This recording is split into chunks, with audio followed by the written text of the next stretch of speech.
India கூட்டணி தினந்தோறும் dilute ஆகிட்டே இருக்குது, கரைஞ்சிட்டே இருக்குது. வெகு சீக்கிரம் இந்தியா கூட்டணியில் இந்து மட்டும்தான் இருக்கும், ஒன்றும் இருக்காது. அப்புறம் மட்டும்தான் இருக்கும், அதுவும் இருக்காது, அதுவும் பறந்து போயிடும். அந்த நிலைமையில் தான் இருக்குது இந்தியா கூட்டணி.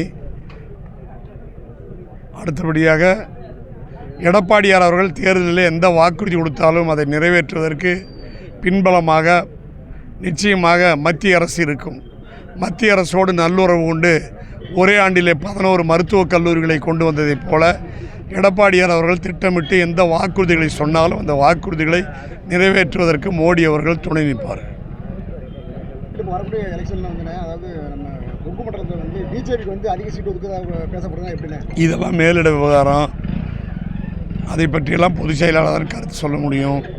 எங்களை பொறுத்தவரையில் கொங்கு மண்டலம் 100க்கு 100% அனைத்து இந்திய அண்ணா திராவிட முன்னேற்ற கழகத்தினுடைய கூட்டணி வெற்றி பெறும். தமிழக மக்கள் திமுகவை விரட்டி அடிக்கிற நாட்கள் எண்ணப்பட்டு கொண்டிருக்கிறது. விஜய் கட்சியில் செங்கோட்டை இணைஞ்சிருக்காரு.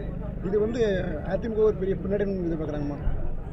எத்தனை காலம் கடந்து இந்த கேள்வி கேட்குறீங்க?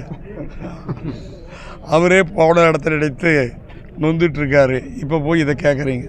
நிச்சயமாக அதிமுக அமோக வெற்றி பெற்று அதிமுக கூட்டணி கட்சிகள் பிஜேபி உட்பட அனைத்தும் அமோக ஓட்டு வித்தியாசத்தில் வெற்றி மட்டுமல்ல, ஒவ்வொரு தொகுதியும் 50,000 வாக்கு வித்தியாசத்தில் வெற்றி.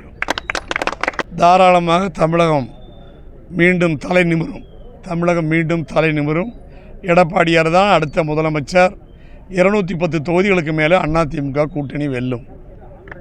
மீண்டும் மருத்துவக் கல்லூரி, மருத்துவமனைகள் பொள்ளாச்சி உட்பட பல ஊர்களுக்கு வரும். பல வகையான முன்னேற்றம் தமிழகம் அடையும். நிச்சயமாக கோவைக்கு